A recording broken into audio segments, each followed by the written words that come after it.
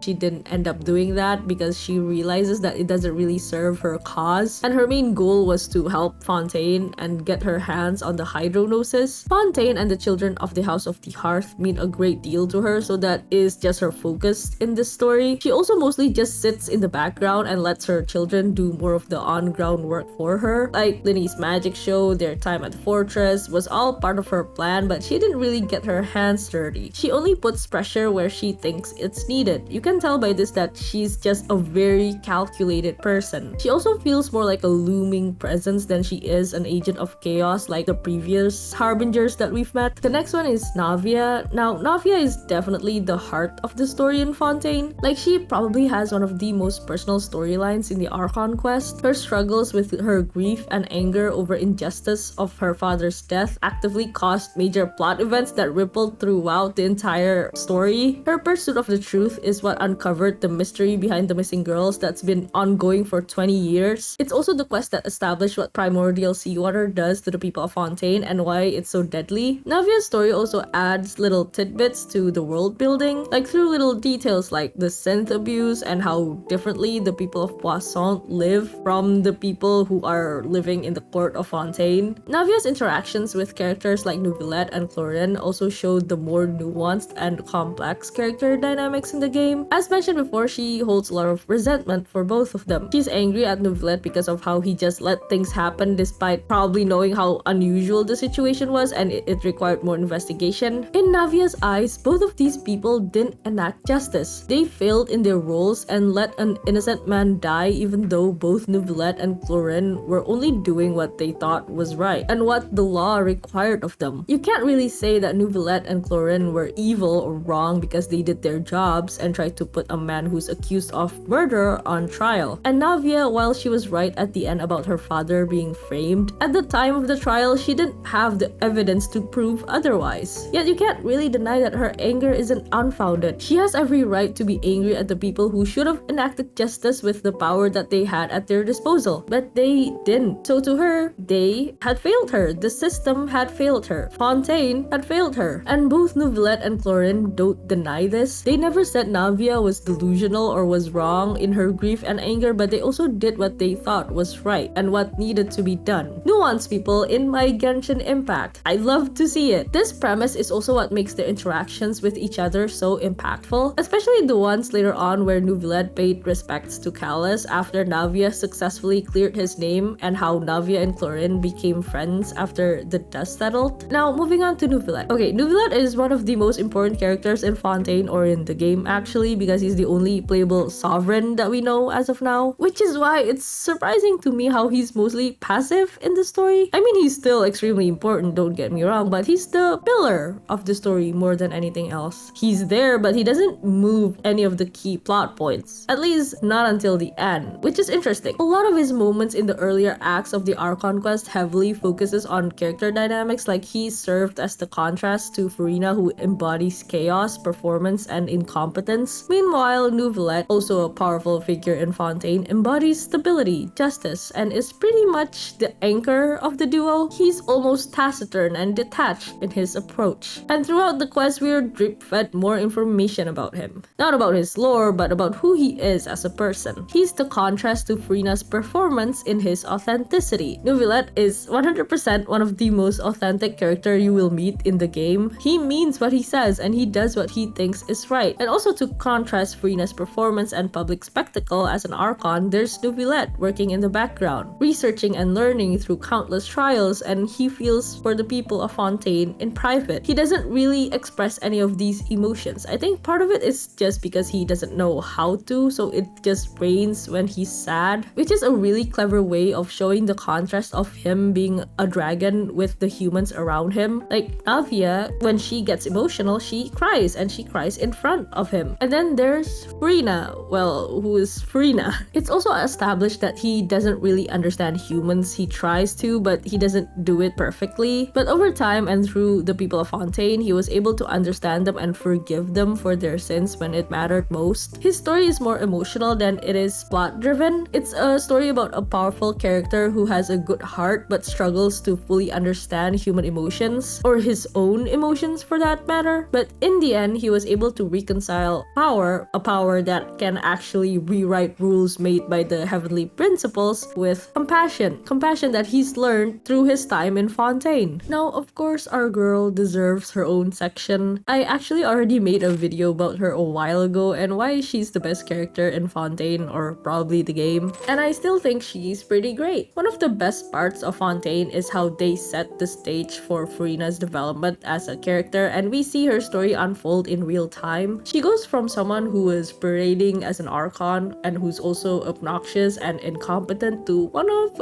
the most human characters in the game and has a very human story arc. She's not only the Archon, but she's also the emotional core of the story. Her story is rooted in flaws, insecurity, but it's also full of heart. And I think how the game drip-fed information made the reveal hit pretty hard. Like, the payoff really landed for me. Like, we get her at the peak of her performance, complete with obnoxious introductions and false murder accusations, to showing her slowly cracking under the pressure of the prophecy that's closing in on Fontaine, and finally to her trial. The reveal of her sacrifice, the motivations behind her performance, and also the suffering that she went through was executed perfectly. I think what they also did really well is telling a story of someone who seems to have everything, who's the most powerful figure in the nation, who lives a lavish lifestyle and is adored by everyone everyone, yet she can still feel like the loneliest person in the world. Was Furina crying in a palace? Sure, but the loneliness of having to shoulder the weight of the world by herself is probably something a lot of people can relate to. And no amount of cakes and false adorations from strangers can make that go away. At the peak of Fontaine's story, Furina was truly alone, and she has been alone for 500 years. You can kinda compare this to Nahida and Malvika and how they were also alone for roughly around the same time, but what I'm not gonna do is compare which one is worse. I think all of their sufferings and loneliness are obviously devastating. In Furina's case, despite the adoration and luxuries that she receives, she doesn't have the wisdom that Nahida had always possessed and the self-assurance and reassurance of family and friends that Malvika has. And I think that's the key difference in their loneliness. Furina didn't have the option to even reach out to people. She's living a good life, but she's isolated and her truth is hidden beneath a very heavy mask. The mask of being an archon and the mask of being someone she's not. She can't share her burdens with anyone or even have anyone see her and her struggles, because to her that would mean failure and the destruction of Fontaine. Even when the traveler reached out to her, she almost told them the truth only to realize that she was being tricked into a trial. And at the trial, everyone turned against her, even though those are the same people that she's trying to protect. Having witnessed all that and then seeing her slowly find herself in her story quest is a great way to end her character arc. She's obviously not living the way she used to. She's not in a palace anymore, but people still adore her. But this time, they're not adoring her for her role as an archon or her mask. Now, the people of Fontaine adore Furina because, well, she's Furina. She's the person who still loves to perform despite everything that's happened and is really great at it. The people of Fontaine are finally seeing Furina for who she is underneath, and I think that's really the best ending that she could have gotten. It's a fully completed character arc. Now, I personally love the Traveler's role here in Fontaine. I feel like they struck a good balance in having the Traveler's presence be the thing that moves the plot forward, and they're still incredibly important to the story, yet they never overshadow any of the characters nor feel like they're forced to be in the spotlight for the sake of being in the spotlight. And I strongly disagree with the claim that they're just in the background and don't even feel like the protagonist. I mean, they're the one participating in multiple trials. They're the ones who were able to not only find the ruins related to the prophecy, but also decipher what the damn stone slates actually meant. They're the ones who worked alongside Navia to uncover a mystery behind her father's death and finally convicting a serial killer. They're also the ones who had visions about the all-devouring narwhal, and most importantly, they are the one who witnessed the truth behind Furina. The Traveler is a witness. Zhongli said this way back in his first story quest, and their main role in Fontaine was as a witness. They were the one who witnessed Furina's performance from beginning, from the day she was cursed by Focalor, to her slowly breaking under the pressure and helplessness of not being able to do anything for her people, and finally the day that she finally cracked. The Traveler wasn't some hero that came to magically save the day. They had to work together with the characters of Fontaine in order to unfold the mystery surrounding them. And again, this is only possible because the major plot points were driven by the characters' personal problems. It goes hand in hand to make the story compelling both narratively and from the point of view of a video game protagonist. Without the Traveler, the story of Fontaine would have probably still unfolded. Like, the prophecy was set to come true regardless of the Traveler's presence, and the people of Fontaine would have still dealt with it. The Knave and her children were probably going to play the same role in their efforts to help the people. Wriothesley will still build his giant boat. Navia would have eventually figured out who framed her father, and Furina's fate was sealed from the beginning. But there's no guarantee that the outcome of these events would have played out the same way. The Traveler was there as a catalyst to the events, and we got the best outcome because of their help. There's no denying that. Can someone else stood in trial and went against Furina's ridiculous accusations? Probably not. Their role is perfectly balanced between protagonist and witness. And I personally think that this is where the Traveler's character shines the most. There's no excessive Traveler glazing where it feels like it's not deserved. They're still celebrated for their efforts and the things that they've done, but it feels a lot more rewarding because it feels like we're celebrating alongside the people of Fontaine, instead of the Traveler being celebrated as this almighty savior. Despite already having an excellent Archon quest, the story quests in Fontaine are also pretty great, and some might even be one of the best story quests that we have. Like, my personal favorite is Nouvillette's story quest, and that's because I like emotional driven conflicts and stories that add layers to a character. I also just really like Nouvillette. I like the execution in Nouvelette's story quest, like the flashback mechanics and even the touch of world building that they gave through the Melazines. I think it's also one of the few NPC-centric story quests that I feel like actually works because the NPCs actually add something to Nouvelette instead of taking time from him. Nouvelette isn't there to solve a problem of an NPC by having all the answers and solutions, but instead the story is supposed to show how Nouvelette, who is someone that's kinda detached and not very human, can feel very human emotions. And while he doesn't always know how to express it or make sense of it, it does show up. Like in his story quest, he struggles with grief and regret over what happened to Carol and Vautron. I don't necessarily care about them as characters, but I do care about how they impacted Nouvelette in the story. And they did. They helped Nouvelette understand his own emotion, and it impacts his actions even years or centuries later when he freaks out that there might be another conspiracy against Melazines. But then in his quest, it's also shown how much the world has changed. Like they showed the contrast in the way they treated Melazines now versus back then. I think this is an important character moment for him, like he can't name his emotions, and it also shows him that humans do grow, and the Melazines were able to integrate into human society thanks to him. He believed in them, and slowly everyone in Fontaine did too. They were growing, and he's growing. It's a story about growth. And the people of Fontaine didn't just magically believe in him because he's the Hydro Sovereign. They started believing in him because he's been a reliable and steady figure for justice. They started believing in him because he's been a reliable and steady figure of justice for Fontaine for centuries now. Now, a lot of the other story quests are also really great. I think for me, my personal favorites other than Nouvelette's is Farina's,